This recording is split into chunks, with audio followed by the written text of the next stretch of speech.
A skilled worker in XYZ Limited is paid a guaranteed wage rate of 30 per hour. അപ്പോൾ wage rate 30 per hour ആണ്. Standard time per unit for a particular product is 4 hours. അതായത് standard hour 4 hour ആണ്. Mr. P, a machineman, has been paid wages under the Rowan incentive plan and he had earned an effective hourly rate of 37.50 on the manufacture of that particular product. What could have been his total earnings and effective hourly rate had he been put on Halsey incentive scheme? Okay, so Rowan scheme pragaram Mr. P'da effective rate 37.5 ആണ്. Then effective rate in the formula എന്താണ്? Total earnings divided by actual hours. അത് 37.5 ആണ്. Okay, effective rate equal to 37.5. earning divided by actual hour equal to 37.5. ഇനി ഈ ഏർണിങ്സിൻ്റെ formula നമുക്ക് Rowan scheme പ്രകാരം substitute ചെയ്ത് കൊടുക്കാം. Actual hour into rate plus actual hour by standard hour into standard hour minus actual hour into hour divided by actual hour is equal to 37.5. Actual hour എത്രയാണ്? Actual hour തന്നിട്ടില്ല. Hour എത്രയെന്ന് തന്നിട്ടുണ്ട്. ആറ് guaranteed wage rate of 30 per hour. 30 standard hour 4 hours ആണ്. അത് നമുക്ക് ആ ഫോർമുലയിലേക്ക് substitute ചെയ്ത് കൊടുക്കാം. Actual hour into 30 plus AH by 4 into 4 minus AH into 30 divided by AH which is equal to 37.5. ഇനി ഈ ഇക്വേഷൻ സോൾവ് ചെയ്യുമ്പോൾ ആക്ച്വൽ ആർ 3 hours ആയിട്ട് കിട്ടും. ഓക്കെ, ഇനി നമുക്ക് എല്ലാ ഡീറ്റെയിൽസും കിട്ടി. ആക്ച്വൽ ആർ അറിയാം, സ്റ്റാൻഡേർഡ് ആർ അറിയാം, റേറ്റ് അറിയാം. ഹാൽസേ സ്കീം പ്രകാരം ടോട്ടൽ ഏർണിങ്സ് കണ്ടുപിടിക്കാം. അതാണ് നമ്മളോട് ചോദ്യം ചോദിച്ചിരിക്കുന്നത്. ടോട്ടൽ ഏർണിങ്സും ഇഫക്റ്റീവ് ആർലി റേറ്റും കണ്ടുപിടിക്കാൻ ഹാൽസേ സ്കീം പ്രകാരം. അപ്പോൾ ഹാൽസേ സ്കീം പ്രകാരം total earnings is equal to actual hour into rate plus 50% of standard hour minus actual hour into R.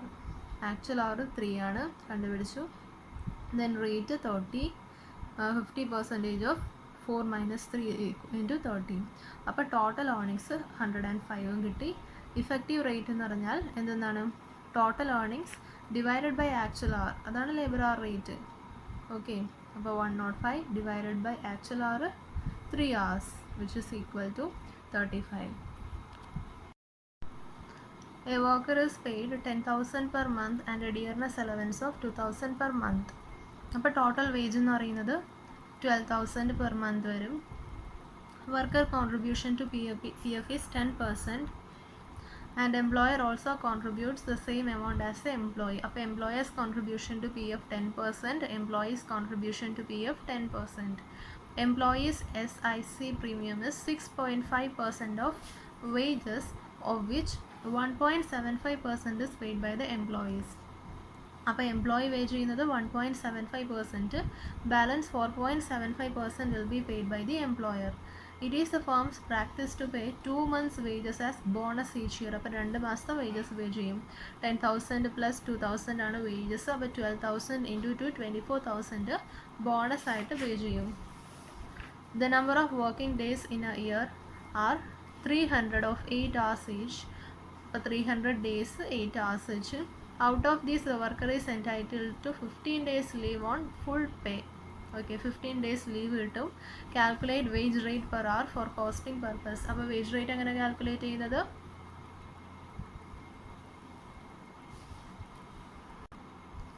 Gross wages divided by effective hours ആണ് വേജ് റേറ്റ് എന്ന് പറയുന്നത്. Gross wages എന്ന് പറയുമ്പോൾ കോസ്റ്റും employers contribution ആണ് എടുക്കേണ്ടത്. അപ്പോൾ ആദ്യം തന്നെ ടേബിൾ വരയ്ക്കുക.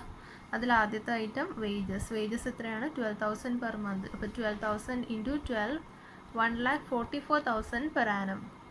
Then employer's contribution to PF എത്രയാണ്? 10% ഓഫ് വേജസ്. അപ്പോൾ 10% of 1,44,000 will be 14,400. Then employer's contribution to SIC എത്രയാണ്? 4.75%. 4.75%, which is 4.75% of 1,44,000, which is 6,840, and the bonus will be 2 months wages. Okay, total wages is 12,000 into 2 which is 24,000 will be the bonus. We need to find the total wages, then effective hours കണ്ടുപിടിക്കുക. effective hours എന്ന് പറയുന്നത് എത്രയാണ്? 300 hours ഉണ്ട്, അതിൽ 15 days leave ആണ്. അപ്പോൾ balance 285 days 8 hours വെച്ച് 285 into 8 2280 hours will be the effective hours. Wage rate per hour എന്ന് പറയുമ്പോൾ total wages divided by effective hours 83 rupee per day. Calculate the employee hour rate of a worker X from the following data.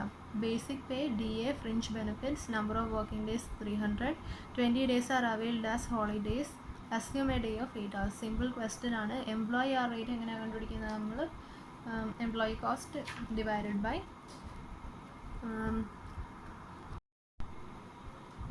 calculate the employee hour rate of worker X. Basic pay under DA, fringe benefits, number of working days 300, 20 days are availed holidays, assume 8 hours. Employee hour rate കണ്ടുപിടിക്കാനാണ് പറഞ്ഞിരിക്കുന്നത്. Simple question. Employee hour rate എന്ന് പറഞ്ഞാൽ total wages divided by actual hours. Total wages എങ്ങനെ കണ്ടുപിടിക്കും? Basic plus DA plus fringe benefits കണ്ടുപിടിക്കുക. അപ്പോൾ total wages കിട്ടും. ഇത് പെർ മന്ത് തന്നിരിക്കുന്നത്. So per annum multiply by 12 convert ചെയ്യണം. ദെൻ ഇഫക്റ്റീവ് വർക്കിംഗ് hours എങ്ങനെ കണ്ടുപിടിക്കും? നമ്പർ ഓഫ് വർക്കിംഗ് ഡേയ്സ് 300 ആണ്, അതിൽ 20 ഡേയ്സ് ലീവായിട്ട് അവൈൽ ചെയ്തിട്ടുണ്ട്. സോ 280 ഡേയ്സ് ആണ്. 280 days into 8 hours എന്ന് പറയുമ്പോൾ 2240 hours കിട്ടും. സോ എംപ്ലോയി hour rate എന്ന് പറയുമ്പോൾ 1,68,000 divided by 2240 which is 75 rupee. Illustration number 23. The accountant of Y Limited has computed employee turnover rates for the quarter ended 31st March 2011 as 10%, 5%, 3% respectively under flux method, replacement method and separation method. Okay, അപ്പോൾ flux മെത്തേഡിൽ employee turnover rate 10% ആണ്, replacement മെത്തേഡിൽ 5% ആണ്, separation മെത്തേഡിൽ 3% ആണ്. If the number of workers replaced during the quarter is 30. Okay, number of workers replaced 30. Find out the number of workers for the quarter. Number of workers for the quarter recruited and joined കണ്ടുപിടിക്കണം, left and discharged, then equivalent employee turnover rate for the year കണ്ടുപിടിക്കണം. So ആദ്യം തന്നെ നമുക്ക് average number of worker കണ്ടുപിടിക്കണം. അത് കണ്ടുപിടിക്കാനായിട്ട് ഇവിടെ replacement മെത്തേഡിൻ്റെ ഫോർമുല നമുക്കറിയാം. റീപ്ലേസ്മെൻറ്റ് റേറ്റ് എന്ന് പറഞ്ഞാൽ എന്താ? Replacement divided by average number of workers. എന്തുകൊണ്ടാണ് നമ്മൾ ആ ഫോർമുല യൂസ് ചെയ്തത്? ഇവിടെ number of workers replaced during the quarter 30 തന്നിട്ടുണ്ട്. Okay, so replacement rate is equal to number of workers replaced divided by average number of workers. Replacement rate എത്രയാണ്? 5%. 5% equal to 30 ആണ് replaced divided by average number of workers. So average number of workers will be 30 divided by 5% which will be 600. Okay, അപ്പോൾ നമുക്ക് average number of workers കിട്ടി. അത് 600 ആണ്. അതിനെ നമുക്ക് രണ്ടായിട്ട് സ്പ്ലിറ്റ് ചെയ്യാം, അസഷൻസും സെപ്പറേറ്റഡും. ഓക്കെ, അസഷൻസിൽ റീപ്ലേസ് ചെയ്തതും ന്യൂ അസഷൻസും വരും.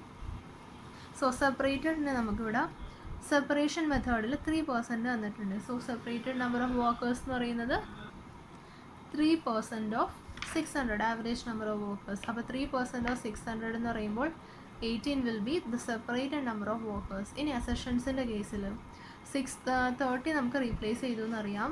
ന്യൂ അസഷൻസ് എത്രയാണെന്ന് കണ്ടുപിടിക്കണം. ന്യൂ അസഷൻസ് കണ്ടുപിടിക്കാനായിട്ട് നമുക്കിവിടെ ഫ്ലക്സ് മെത്തേഡിൻ്റെ റേറ്റ് തന്നിട്ടുണ്ട്. ഓക്കെ, 10% ആണ് ഫ്ലക്സ് റേറ്റ്. ഈ ഫ്ലക്സ് മെത്തേഡിൽ കണ്ടുപിടിക്കുമ്പോൾ അതിനകത്ത് സെപ്പറേറ്റഡ് ഉണ്ടാവും, റീപ്ലേസ്ഡ് ഉണ്ടാവും, ന്യൂ ഉണ്ടാകും. ഓക്കെ, അപ്പോൾ നമുക്ക് സെപ്പറേറ്റഡും റീപ്ലേസ്ഡും അറിയാം. സെപ്പറേറ്റഡ് നമ്മളിപ്പോൾ കണ്ടുപിടിച്ചു 18, new replaced 30. So new balancing ഫിഗറായിട്ട് വരും. അപ്പോൾ ഫ്ലക്സ് റേറ്റിൽ എത്രയാണ് workers? Which will be 10% of 600, 60. അതിൽ separated 18, replaced 30. So balancing figure 12 will be the new assertions. അപ്പോൾ ന്യൂ അസഷൻസ് നമുക്ക് 12 ആയിട്ട് കിട്ടി. സോ നമ്മളോട് ചോദിച്ചിരിക്കുന്നത് റിക്രൂട്ടഡ് ആൻഡ് ജോയിൻഡ് 12 കിട്ടി, റിക്രൂട്ടഡ് ആൻഡ് ജോയിൻഡ് 12 കിട്ടി. Then what? Left and discharged, അതായത് സെപ്പറേറ്റഡ് 18 കിട്ടി. Third one equivalent employee turnover rate. Employee turnover rate എങ്ങനെ കണ്ടുപിടിക്കും? ഫോർ ദ ഇയർ കണ്ടുപിടിക്കണം. സോ ഇവിടെ നമുക്ക് ക്വാർട്ടറിൻ്റെ ഡീറ്റെയിൽസ് തന്നിരിക്കുന്നത്. അപ്പോൾ employee turnover rate divided by period into 4 quarters ചെയ്യുമ്പോൾ 3 മെത്തേഡിലും ചെയ്യുമ്പോൾ നമുക്ക് equivalent employee turnover rate കിട്ടും. ഫ്ലക്സ് മെത്തേഡിൽ ചെയ്യുമ്പോൾ എംപ്ലോയി ടേൺ ഓവർ റേറ്റ് എത്രയാണ്? 10% divided by number of period 1 year into എത്ര ക്വാർട്ടേഴ്സ്? 4 ക്വാർട്ടേഴ്സ്.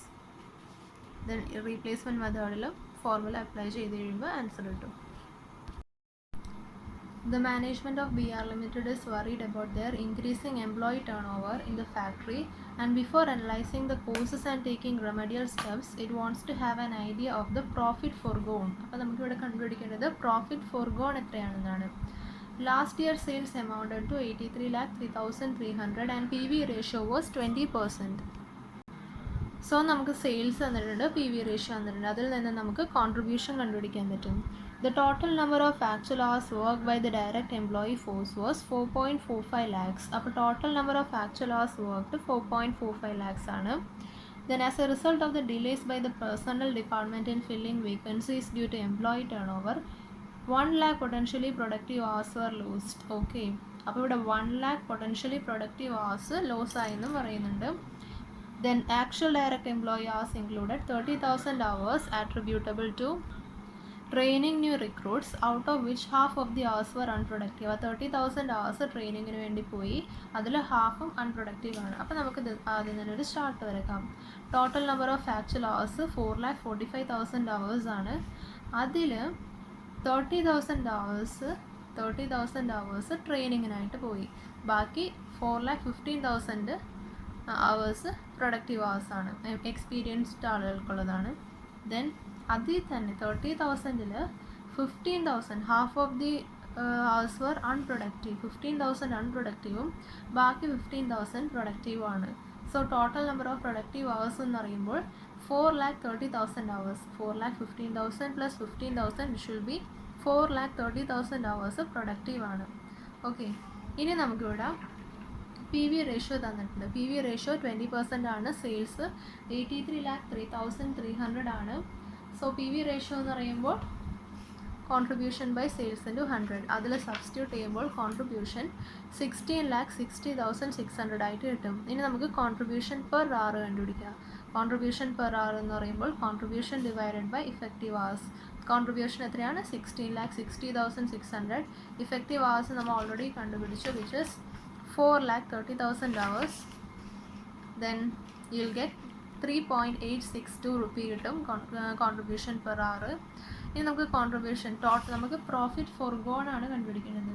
അപ്പം നമുക്ക് പ്രോഫിറ്റ് ഫോർഗോൺ എങ്ങനെ കണ്ടുപിടിക്കും? കോൺട്രിബ്യൂഷൻ ഫോർഗോണും ദെൻ ഓൾ അതർ കോസ്റ്റും കൂടെയും കൂട്ടുമ്പോൾ നമുക്ക് will get the profit forgone.